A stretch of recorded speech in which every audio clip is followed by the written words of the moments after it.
All information in this program is known to be accurate at the time of recording. Any commentary by the host is for discussion purposes only. Anyone labeled a person of interest by the host or family has not been charged with a crime. All suspects charged with crimes related or unrelated to a case covered are innocent until proven guilty in a court of law. Opinions and views expressed by the host do not represent views of the families or sponsors of this program.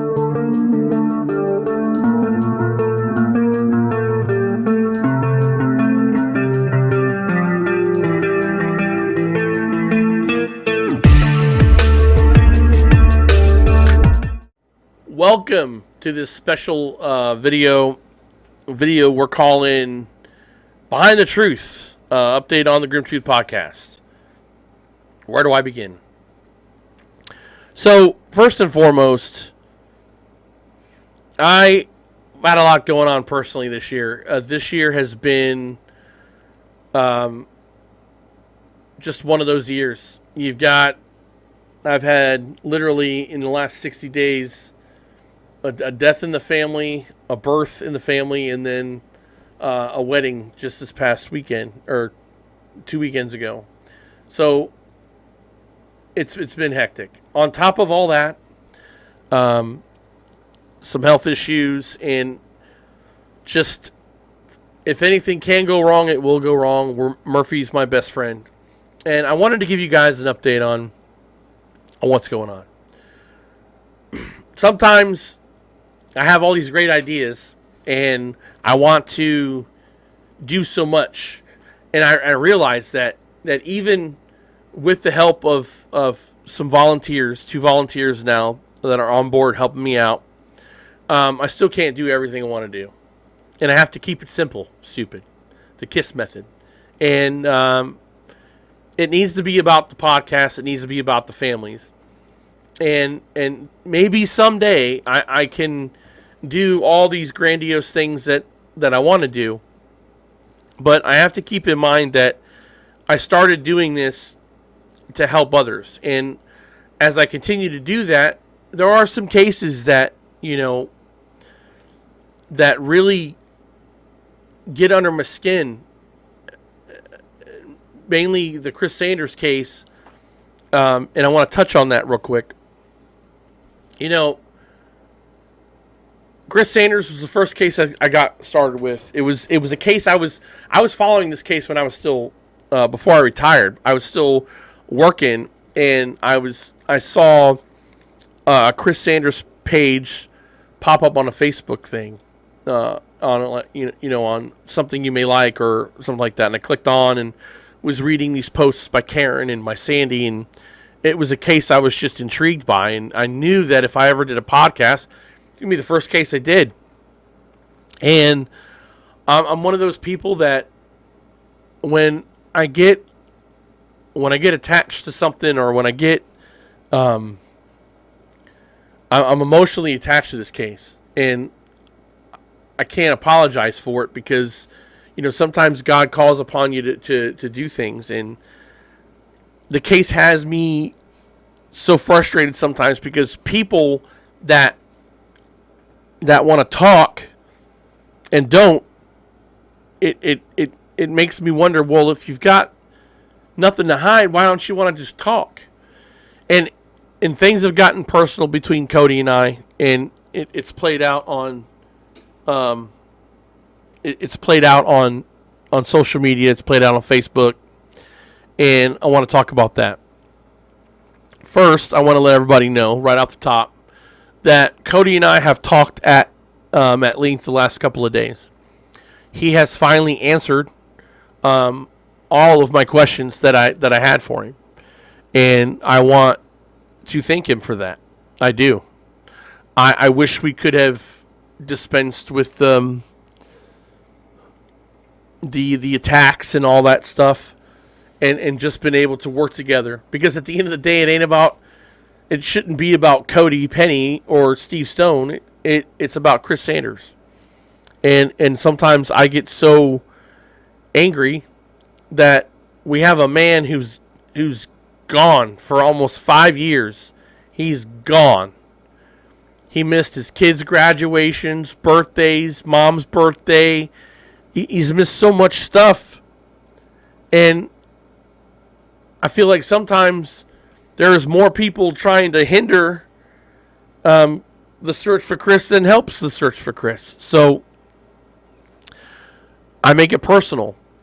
And I'm never going to apologize for caring or wanting to do everything I can in my power to help a case.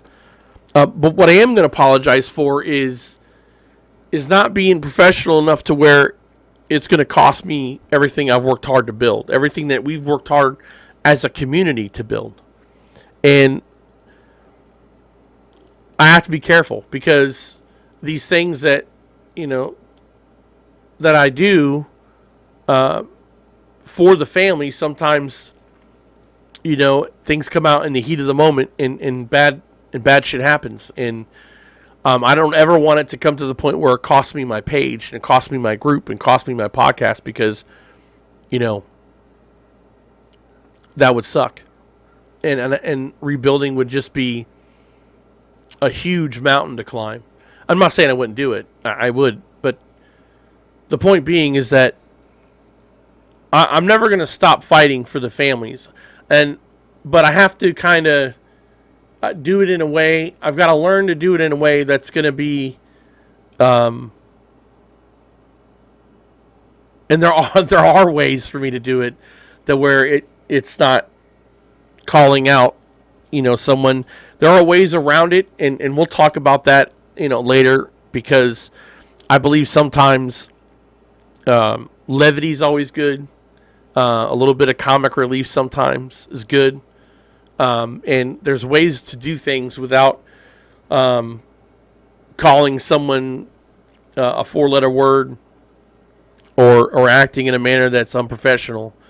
And so that I will apologize for because I did get a knock on from Facebook giving me a warning, and that kind of just was like, eh. And so, but again, I want to let everybody know that Cody did reach out to me. He answered my questions, and again, I want to thank him for answering not only just the basic, the original questions I had, but he continued to answer questions, and I hope that continues. I really do, because if you want, the best way to help bring someone home is cooperate. And I'm not in law enforcement anymore. I'm just a guy behind a desk and a microphone. But believe it or not, there are people that help me. There are people that are on the same wavelength as I am, as bringing these people home. And at the end of the day, that's all that matters. So thank you, Cody. Which brings me to my next person, Nicole Boiler. Nicole Boiler, in the Andrew DeWeese case. I've never talked to her. Never. I've interviewed dozens and dozens and dozens of people related to Andrew DeWeese, and she's never once talked to me about it. And she should have talked to me, because she continues to talk, not to me, but to other people. She made a comment that was disturbing to me. This comment came from a vetted source. I just want to put that out there. A vetted source that, quote, Andrew served his purpose. He scattered all over the place, but he served his purpose, end quote. Now, I don't know why she would continue to say something like that, but I mean, come on. Now, what's really interesting about that statement is that's not the first time she has been heard spewing that particular sentiment, which made the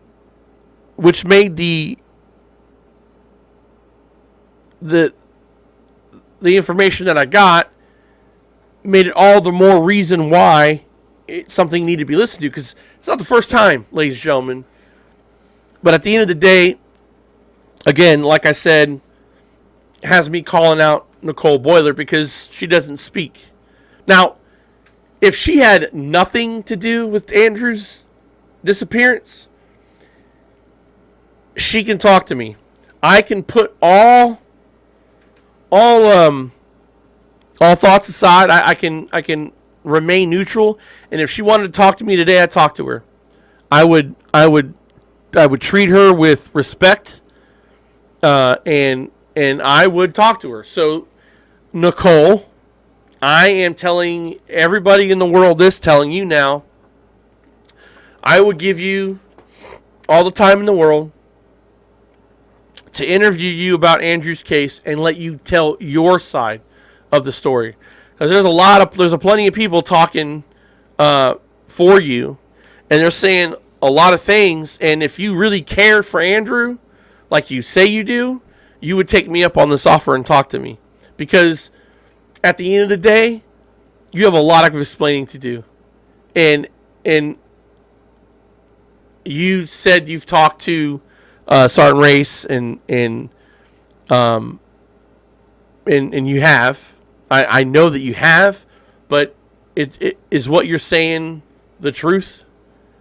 And so I'm offering you the opportunity to talk to me if you believe that you have nothing to do with Andrew's disappearance, but you're saying all the wrong things to all the wrong people. I have screenshots. It just doesn't make any sense that you'd say these things. So I'm giving you the opportunity to speak, and I hope that you take me up on that offer. But when it comes to Cody and Nicole and people that don't really want to cooperate, and again, and I want to say that Cody has cooperated, so I don't put him in that category. He's answered those questions. Now, I've got to take all that information and put it together and rework the timeline, because Cody did, like I suspected, Cody had information that he didn't know was very important to Chris's case, and that's what we need. You know, no one ever said that, you know, that he's responsible for Chris Sanders' disappearance. But we needed to hear his side of the story. And we heard it, and I want to thank him for that. Now, the same offer applies to Nicole Boiler and her situation with Andrew's case. Because she can... Now, the difference between Cody and Nicole are night and day. You know, Cody... I firmly believe Cody has a moral compass, where I don't believe that Nicole has a moral compass. And she has a lot to answer for, and I hope that she takes me up on that offer. But I digress. I want to get back to the podcast and say a couple of things. The first thing I want to address too, and this is very, very important, is episode 33, Finding Jane Mutter. Now she went missing, I believe it was 2018. She's been missing since 2018, and episode 33 has not come out yet. Monday, this episode comes out. Come hell or high water, it comes out. And I apologize to Jane's family. Again, a lot of stuff's gone on personally, and this is one of those cases that needs to come out. There's nobody that's helping this family. The people that she was living with, that Jane was living with, are not talking. They sold all of her stuff. They got rid of it all, but they're not talking. And I've tried several times to talk to these people, but episode 33 will be out on Monday, so please tune in to Finding Jane Mutter, episode 33 of the Grim Truth Podcast. Another podcast that's going to come out the following week that's going to be of Brent's Army. Now, Brent Garcia went missing from South Carolina on December the 26th, 2020. And this case is huge in South Carolina. There are billboards. This is a case I really want to cover. And I hope that the family's listening. I really, really want to cover this case.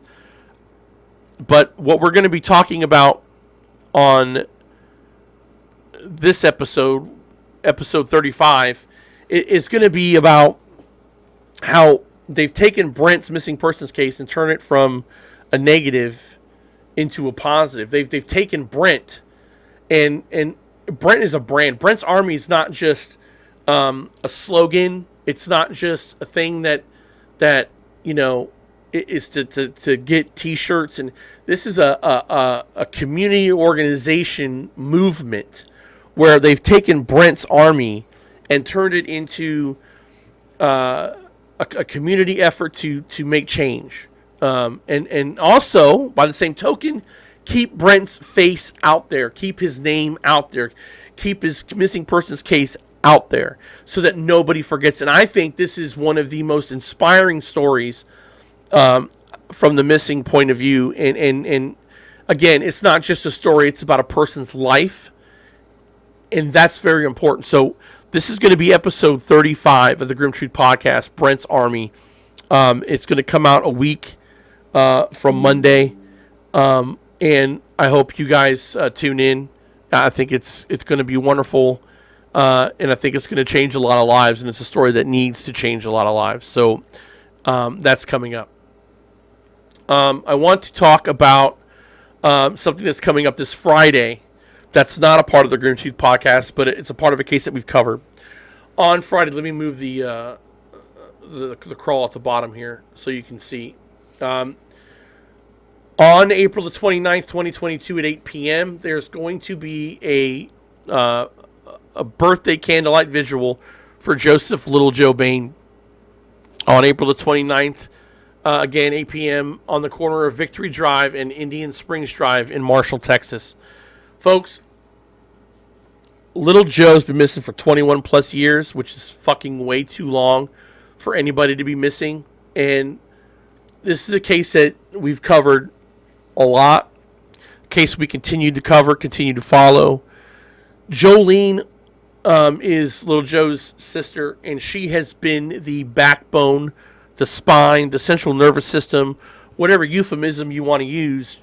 She's been the guts to this case. She keeps Joe alive every day by working Joe's case. So it's very important that if you're in the area, and if you're not in the area, if you can make it out tomorrow and hold the candle for Joe, I would hope that you would do so. And Jolene, she's inspirational in the fact that she keeps Joe's case alive, but she also helps with other cases, which is tremendous. She helps with other cases. She's involved, and I honestly believe if it wasn't for Jolene, this case would not be would still not be talked about. And again, Joe's been missing for 21 plus years. There's more to Joe's case that's being talked about right now, and we're following this case. But we just want to specifically talk about tomorrow. Please, if you have the ability to show up, please come out and hold the candle for Joe tomorrow at 8 p.m. on the corner of Victory Drive and Indian Springs Drive in Marshall, Texas. Be there. I know that I think that if you can't be there in spirit and if you can't physically be there, I think what needs to happen is tomorrow I am asking everyone, and I'll make a plea on Facebook, to find a candle GIF, whatever you call them things, or a picture of a candle, and just wish Little Joe a happy birthday. And I will put this on my Facebook page as well. We are going to be lighting candles on the Facebook page for Little Joe all day, and I hope that you guys do in solidarity and support, not only for Jolene but for Joe. So again, that's tomorrow 8 p.m. On the corner of Victory Drive and Indian Springs Drive in Marshall, Texas. And again, I urge everyone, if you can't be there, to show Jolene support. Post on the Grimm Truth Podcast Facebook page. Post a candle, tag Jolene in it, and wish Little Joe a happy birthday. I think that would be wonderful. finally, as I wrap up this video, I want to talk about Ashton Blake Campbell. Ashton Blake Campbell is a young man out of Arkansas. Once again, I don't know what the hell's going on in Arkansas, but I can tell you that this young man, his body was found on the banks of a lake in Arkansas, and his case has been ruled an accidental death. And this is a case that I'm still investigating. We're still interviewing. This young man was dating a much older woman, like much older, and we're going to be talking to her as well. Listen, this young man was murdered, and we're going to go into detail in the episode comes up. It's part of our Murdered and Missed series. But I've seen autopsy photos of this young man. He did not die accidentally, I can tell you that. And this is a case that I'm going to be covering. And I want people, if you are in Arkansas and you have information on Ashton Blake Campbell, or what you think happened to Ashton Blake Campbell, I need you to email me at stevestone@thegrimtruth.com.